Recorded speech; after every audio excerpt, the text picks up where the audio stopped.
بعد لما اتكلمنا في واجهة البرنامج الحلقة اللي فاتت، المرة دي هنخش وهنعرف تفاصيل اكتر ونتعمق في البرنامج. اول حاجة هنشرح الحاجة اللي فوق دي، هنشرحها بالتفصيل، زي مثلا القائمة المنسدلة اللي هي دي. الحاجات دي او القائمة دي فيها اوامر كتير هتحتاجها في خلال استخدامك للاكسل، فهنعرف بعض الحاجات المهمة فيها. اول حاجة اللي هي نيو، ودي بتسهل عليك انك انت تفتح صفحة جديدة زي ما احنا شايفين قدامنا كده، تفتح صفحة جديدة على طول. القايمة اللي بعد كده اللي هي اوبن، اللي هي اوبن دي ممكن تفتح ملف مثلا على الكمبيوتر او اي مكان، لو ضغطت عليها كده هتظهر معاك هنا. دي بتبقى عبارة عن اختصارات بتسهل استخدامك، بدل ما تخش على فايل وتيجي تعمل اوبن والكلام ده كله، فانت بتحطها هنا الحاجات المهمة اللي بتستخدمها على طول. وليكن زي اوبن كده، لو جينا ضغطنا هيقولك تفتح الملف من الكمبيوتر من النت كده. يعني نرجع تاني كده ونشوف القايمة اللي بعد كده، نلغي دول، لو عايز تلغيهم طبعا بتشيل علامة الصح، فكل ده بيتلغي تاني.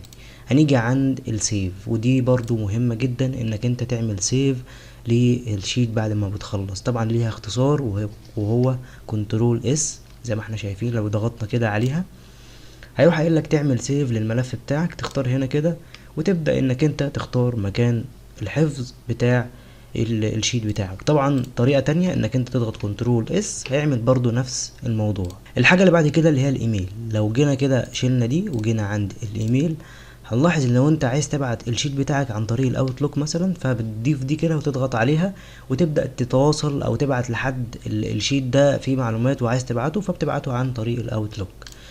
دي الحاجة برضو المهمة التانية، وهي انك تعمل ريفيو برنت، يعني اللي احنا شايفينها قدامنا دي، انك انت بتعمل معاينة للشيت قبل ما تطبعه. لو جيت ضغطت كده طبعا عشان مفيش حاجة فمش هيظهر معانا، يعني لو جينا ضغطنا على المعاينة نلاقي الشيت فاضي زي ما احنا شايفين. هنا بتعاين الشيت قبل ما تطبعه. نيجي كده للي بعد كده، وهي مثلا القايمة دي مهمة برضو، اللي هي السهم الشمال واليمين اللي هم عكس بعض دول. طبعا دي يعني فايدتها ايه؟ لو جيت مثلا كتبت حاجة زي كده زي ما احنا شايفين، لو جيت كتبت كده وجينا ضغطنا على السهم هنلاقيه ظهر معانا زي ما انت شايف كده، هتلاقي السهم ظهر معاك. لو ضغطت كده هيرجع عن الحاجة اللي انت عملتها، ولو جيت ضغطت على السهم العكس دي هيرجع لك الحاجة اللي انت كنت كاتبها. وطبعا ليها اختصار وهو كنترول زد زي ما احنا شايفين، هترجع عن الحاجة اللي انت كنت كاتبها. وطبعا كل حاجة ليها اختصار، وهنعرف برضو الاختصارات دي يعني ما نتعمق شوية اكتر هنعرف الاختصارات دي واحنا بنستخدم البرنامج. حاجة تانية مهمة هنستخدمها برضو في القائمة دي، وهي الاختيار ده اللي احنا هنشوفه مع بعض دلوقتي. ده طبعا انك انت بتضيف تابات وحاجات، زي مثلا انك انت ممكن تضيف حاجة جوه الانسيرت، جوه النيو تاب، جوه الداتا، الحاجات دي كلها. يعني تقدر تتحكم في بعض زي الابليكيشن، زي مثلا لما بتيجي تحمل حاجة على الموبايل من جوجل بلاي، فده برضو نفس الفكرة، انك انت بتضيف حاجات عشان تبدأ تستخدمها في الاكسل بتاعك. زي مثلا اللي هي الاسهم اللي احنا شرحناها دي، انت ممكن تشيلها من هنا اصلا خالص، زي مثلا انك انت تعمل لها ريموف بالشكل ده هتتشال معاك خالص.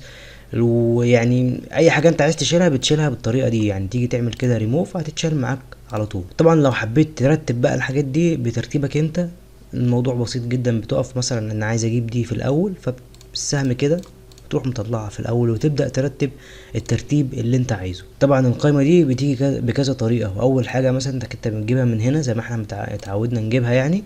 والحاجه التانية انك بتيجي عند فايل وبتيجي عند اوبشنز بالشكل ده، وهنا تختار الاختيار ده كده اللي هو كويك اكسس تول بار زي ما احنا شايفين، هيظهر لك برضو نفس البيانات وتقدر تتحكم في كل حاجة. وطبعا دي بعض الحاجات الاساسية اللي هي ممكن تقدر تستخدمها في شغلك، هي مش موجودة مش متضافة على البرنامج، تقدر تضيفها بكل سهولة. بتختار بتقف كده على الحاجة اللي انت عايز تضيفها، وليكن مثلا حاجة زي الكات دي وتقول له اد، هتروح نازلة معاك هنا وكده هي اتضافت في البرنامج، هتلاقيها موجودة هنا كده. بعد لما تضغط اوكي طبعا هتلاقي كل اللي انت عملته هيتضاف في البرنامج. وهنا برضو تقدر تتحكم في كذا حاجة، يعني مثلا ممكن نيو تاب لو عايز تضيف فيها حاجة تروح ضغط عليها. لو مثلا عايز تضيف حاجة جديدة مثلا في الداتا، تضيف مثلا حاجات زي كده، فطبعا انت بتختار الحاجة اللي انت عايزها وبتستخدمها وبتبدأ تضيفها. والحاجات دي طبعا يعني مش دايما هتستخدم الحتة دي. وطبعا لو جيت بقى عايز ترجع كل حاجة زي ما كانت اللي هو الوضع الاساسي بتاع الاكسل، لو جيت هنا كده ريسيت واخترت ريسيت اونلي كويك اكسس تول بار، لو ضغطت كده هترجع كل حاجة زي ما هي، تقول له يس، كل حاجة هترجع لوضعها الطبيعي والحاجات الأساسية اللي انت فتحت بيها البرنامج. طبعا كل حاجة هتطبق لما تضغط اوكي. لو جيت كده ضغطت اوكي هنلاحظ كده ان كل حاجة زي ما احنا شايفين اتشالت ورجعت لوضعها الطبيعي. طب تمام كده، نرجع للقائمة تاني ونحاول ان احنا نضيف بعض الحاجات عشان نعرف ازاي بتضاف وبتظهر. هنيجي نضغط كده زي ما احنا شايفين قدامنا ونبدأ ان احنا نضيف بعض الحاجات، مثلا وليكن زي دي، وبعد كده نقول له اد بالشكل ده، ونختار مثلا نقول له اد، ومثلا نختار الفونت ونقول له اد زي ما احنا شايفين، والايميل برضو نقول له ايه اد. نبدأ نعمل فواصل علشان نفرق ما بينهم، ما يبقاش كله جنب بعض. ونعمل الفاصل ده ازاي؟ ان هو مثلا هنيجي هنا كده ونختار الاختيار الاولاني ده كده ونقول له اد، هيبدأ هتلاحظ ان بقى يعمل لك فواصل زي ما احنا شايفين. نقول له اد تاني. عايز تعمل من كل حاجة مثلا فاصل، مفيش مشكلة زي ما انت شايف كده. بعد كده تقول له اوكي. هتلاحظ بقى ايه الفواصل اللي هو عاملها لك، حط لك كل حاجة في حتة لوحدها زي ما انت شايف كده. تمام كده، عرفنا مثلا نضيف الحاجات اللي احنا نعرف نستخدمها. حاجة كمان، لو جينا ان احنا ضغطنا على الاختيار ده اللي هو قدامنا ده كده، لو لاحظت نقل الشريط اللي فوق كله نقله تحت هنا كده، تحت البيانات دي كلها. لو خدت بالك هتلاقي كله اتنقل هنا، يعني هو كان فوق اتنقل في الخانة دي. ترجعه تاني، تضغط نفس الاختيار وترجع تضغط على الاختيار ده كده، هيطلع فوق زي ما انت شايف كده. طيب تمام، نفترض مثلا ان انت ظبطت اعداداتك وظبطت البرنامج وضفت الحاجات اللي انت عايز تستخدمها في شغلك، ومثلا حصل حاجة في البرنامج عايز تمسحه وتنزل البرنامج من اول، او هتنقل الحاجات دي كلها على كمبيوتر تاني. فازاي تاخد نسخة من كل اللي انت عملته ده، بحيث انك انت لما تثبت البرنامج ترجع كل حاجة زي ما كانت بالظبط؟ الموضوع بسيط. هنرجع لنفس القائمة بتاعتنا ونيجي هنا كده، وبعد كده هنيجي عند القائمة اللي تحت دي هنقول له ان احنا عايزين نسخة من الحاجات اللي احنا عملناها دي كلها. هنضغط عليها ضغطة كده ونختار مكان الحفظ بتاعنا وليكن الديسكتوب، وبعد كده نقول له سيف. تمام كده، انت خدت نسخة من كل حاجة انت عملتها في الاكسل، سواء الادوات اللي انت ضفتها كده او اي حاجة انت عملها في الاكسل عموما. طب حبيت انك انت ترجع بقى الحاجات، طبعا بتفتح البرنامج وتفتح الاكسل عادي، وتيجي هنا كده وتروح عامل ابلود للملف اللي انت خدته منه نسخة كده. تضغط عليها ضغطة ديسكتوب، هيجي لك الملف اللي انت خدت منه نسخة، هتحدده تقول له اوبن يس، هيرجع لك كل حاجة. طبعا اوكي، هيرجع لك كل حاجة انت كنت عاملها في الاكسل بالظبط. نروح بقى للحاجة اللي بعد كده، وهنا مثلا لو جينا ضغطنا هنا كده، وهنا بيخفي لك الشريط اللي فوق ده كله بتاع العمل، بيخفيه لك وانت شغال. يعني ايه؟ يعني لو جيت ضغطت كده هنلاحظ ان الصفحة بقت واسعة او كبرت معاك، تعرف تشتغل براحتك وتعمل اللي انت عايزه. طبعا لو جيت وقفت فوق كده وضغطت ضغطة، هيظهر لك معاك الشريط، تختار الحاجة اللي انت عايزها او هتشتغل بيها، وبعد كده تنزل تشتغل تاني هتلاقيه اختفى معاك. طيب انا مثلا مش محتاج ان انا الغي الشريط كله، انا محتاج الغي الحاجات دي بس واسيب التابات دي زي ما هي. هاجي هنا كده واختار تاني واحدة. لو لاحظت كده هيخفي لك الحاجات بس هيسيب لك التابات، تضغط عليها تظهر زي ما انت شايف كده، تضغط عليها تاني تتشال.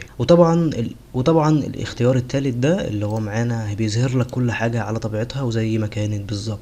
نيجي بقى للحاجات المهمة، وهي التابات اللي تحت دي اللي هي فايل والهوم، اللي هي فايل والهوم والحاجات دي كلها، ده المهم في البرنامج. لو جينا عند فايل كده هتلاقيه ظهر معانا بعض الحاجات اللي ما كانتش ظاهرة في الاول، لان احنا عملنا صفحة جديدة فدخلنا ظهر لنا بعض الحاجات. اول حاجة معلومات عن البرنامج، وطبعا سيف وسيف از هنجيلها لما نشتغل عشان نعرف نستخدمها. البرنت اللي هي طبعا الطباعة لو حبيت تطبع، والشير لو انت هتشير الملف مع حد، وهنا لو انت عايز تعمل تصدير للملف بصيغة مثلا البي دي اف زي ما انت شايف كده. وطبعا هنا لو انت عايز تنشر الشيت بتاعك. هنا كلوز لو انت هتقفل هتغلق البرنامج خالص. نرجع للواجهة تاني، نيجي بقى للهوم، تابة الهوم، ودي طبعا مهمة. هنا مثلا البيست زي ما انت شايف كده، هنا مثلا الكات، هنا ممكن الكوبي والبيست، الحاجات دي كلها. هنا مثلا بتاخد نسخ من النص مثلا. طبعا هنا بتتحكم في الخط تخليه تقيل او مثلا مايل، او تحط تحتيه شرطة زي ما انت شايف في كذا حاجة يعني، او شرطتين. هنا الفونت او حجم او النص او شكل النص ازاي تغيره وتكتب بكذا شكل مختلف. طبعا هنا الحجم، تكبر النص او تصغره زي ما انت شايف كده. طبعا هنا لون الخلية نفسها زي ما انت شايف، لون الخلية الباك جراوند نفسه، وهنا بيبقى لون الخط نفسه اللي انت بتكتب بيه. هنا بتخلي النص يعلى او يبقى في النص او يبقى عالي شوية، او تجيبه يمين شمال او في النص. وطبعا هنا لو انت حبيت مثلا تعمل ميرج لكذا خلايا مع بعض، تدمج كذا خلايا مع بعض، في بعض الحاجات المهمة اللي هتقدر تستخدمها زي مثلا وورب تكست. هنا مثلا بعض اشكال العملات زي اليورو والدولار، حاجات زي كده يعني. نيجي هنا مثلا بعض الاشكال برضو اللي هتبدأ تستخدمها في النصوص وانت بتكتب، وطبعا كل ده هنعرفه لما نيجي نكتب عملي، بس احنا بنتعرف على الحاجات الاول. هنا مثلا اشكال مثلا في الجدول بتاعتك، تبدأ تنسق الجدول دي خاصة بالتنسيقات، زي مثلا انك انت تعمل شكل زي ده كده. نفس الكلام هنا بتعمل جدول تلقائي، دي بتبقى جداول جاهزة وتبدأ انك انت تعدل عليها بالاشكال اللي انت شايفها دي. هنا نفس الكلام برضو بتبقى اشكال بتبدأ تنسق الخلايا بتاعتك زي ما احنا شايفين كده. وطبعا هنا بعض الحاجات هنستخدمها وهنتكلم عنها بالتفصيل لما نيجي نكتب برضو جدول عملي. طبعا التابة اللي بعد كده اللي هي انسيرت، طبعا نيو تاب دي انا اللي ضايفها، مش هتلاقيها موجودة عندك لان انا بضيف فيها الحاجات اللي انا بستخدمها. هنيجي هتلاقي عندك على طول انسيرت. هتيجي عند انسيرت كده هنلاحظ بعض الحاجات هنا. تقدر تعمل جدول بكل سهولة، لو ضغطت عليها يعمل لك جدول. هنا مثلا لو عايز تضيف صورة من على الكمبيوتر بتاعك جوه الاكسل، لو عايز تضيفها اونلاين مفيش مشكلة، تضغط عليها. هنا برضو بعض الاشكال اللي هتستخدمها في البيانات بتاعتك. هنا مثلا الستور بتاع مايكروسوفت او بتاع الاكسل اللي تقدر تضيف من عليه تطبيقات تستخدمها او هتساعدك في الاكسل. وهنا الحاجات اللي انت منزلها من على الستور بتاعك. طبعا دي بعض الاشكال والادوات الهندسية اللي هتستخدمها لو انت بتشتغل على الهندسة كتير، فهتستخدمها في النصوص او في البيانات بتاعتك. هنيجي بقى للتابة اللي بعد كده اللي هي اللاي اوت بالشكل ده، طبعا هتلاقي بعد انسيرت على طول. هنيجي هنا مثلا للهوامش بتاعة الصفحة، تقدر تظبط الهوامش من هنا، وهنا كمان تقدر تظبط العرض بتاع الصفحة سواء مثلا طول او بالعرض. وتيجي هنا حجم الصفحة تقدر تتحكم فيه. وطبعا هنا الباك جراوند، وهنا طبعا البرنت الطباعة بتاعت الشيت، وباك جراوند بتاع الشيت تقدر تحط خلفية عادي جدا. ونيجي بقى في هنا حاجة مهمة، وهي انك انت تقدر تكتب من اليمين او من الشمال، ودي بنستخدمها من هنا من التابة دي لو انت حبيت تكتب من اليمين او من الشمال. نروح للتابة اللي بعد كده زي ما احنا شايفين قدامنا، ودي هنستخدمها بس مش دلوقتي، قدام شوية. نيجي للداتا.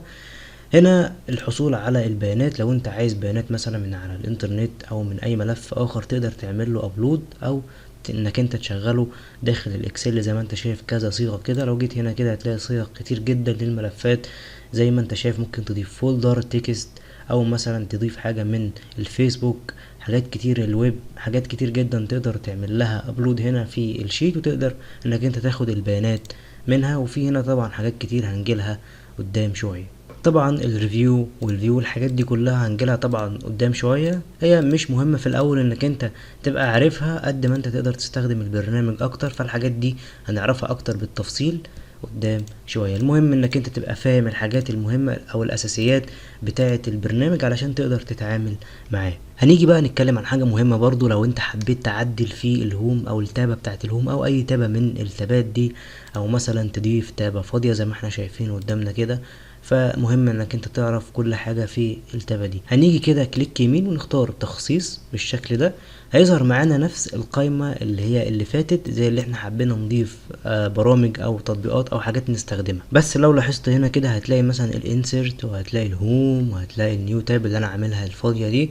هتلاقي كل التابات دي موجودة هنا. طبعا تقدر تتحكم فيها وتشيل اللي انت عايزه وتضيف اللي انت عايزه وتنقل كل حاجة زي ما احنا قلنا من الاسهم.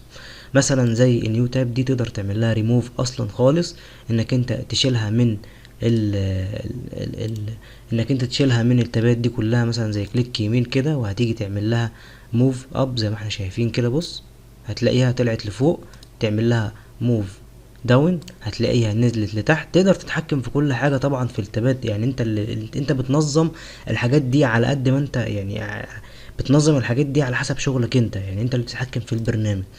كليك يمين مثلا وتروح مثلا عامل له ريموف زي ما انت شايف كده، وجيت عند ريموف كده هتبص تلاقيها هتتشال. طبعا كل الاوامر هتطبق لما تضغط اوكي. لو لاحظت فوق كده تلاقيها زي ما هي، بس الاوامر دي مش هتطبق غير لما تضغط اوكي. نضغط كده اوكي ونشوف، هنبص نلاقي النيو تاب اللي كانت موجودة اتشالت. نرجع تاني لنفس المكان، تقدر تحذف اي حاجة وتضيف اي حاجة انت عايزها. وطبعا لو حبيت انك انت تضيف نيو تاب هتضغط على نيو تاب، هتظهر معاك زي ما انت شايف كده نيو تاب زي ما انت شايف قدام نيو جروب. لو حبيت تضيف جروب، حبيت تعمل له مثلا رينيم، انك انت تغير اسمه خالص، تغيره مثلا وتكتبه اي حاجه انت عايزها زي مثلا اي اتش مثلا، قول له اوكي، هتلاقي النيو تاب هيبقى اي اتش. طبعا هيتطبق لما تعمل اوكي. زي مثلا نعمل اوكي، هنبص نلاقي النيو تاب اللي موجود عندنا هيبقى اسمه ايه اتش زي ما انت شايف كده. نرجع تاني للقائمه بتاعتنا، نجرب بقى ان احنا بعد ما عملنا نيو تاب وكتبناها مثلا باسم، ان احنا عايزين نضيف فيها اوامر كده زي ما انت شايف، وليكن امر زي ده مثلا اقول له اد زي ما انت شايف كده، واجي عند كات اقول له اد، هيبدا ينزل تحت بعض مثلا الامر ده، واختار مثلا الامر ده. بص كده لاحظنا في الاي اتش ضفنا كذا امر زي ما احنا شايفين، نقول له اوكي، ونيجي بقى عند اي اتش هنلاقي الاوامر اللي احنا ضفناها هتلاقيها موجوده. تقدر تضيف اي حاجه بتستخدمها تبقى حاجه خاصه بيك، او بتستخدمها على طول تحطها في نيو تاب زي ما انت شايف. وطبعا لو انت عايز ترجع في كل الحاجات دي فالموضوع بسيط جدا وسهل. هتضغط كليك يمين زي ما قلنا في الاول، وهتختار تخصيص، وهتيجي تقول له ريسيت، وتختار ريسيت اول. بالشكل ده هيرجع لك كل حاجه زي ما كانت في الاول. اوكي زي ما انت شايف، لا هتلاقي نيو تاب ولا هتلاقي اي حاجه انت عملتها في التابات دي كلها.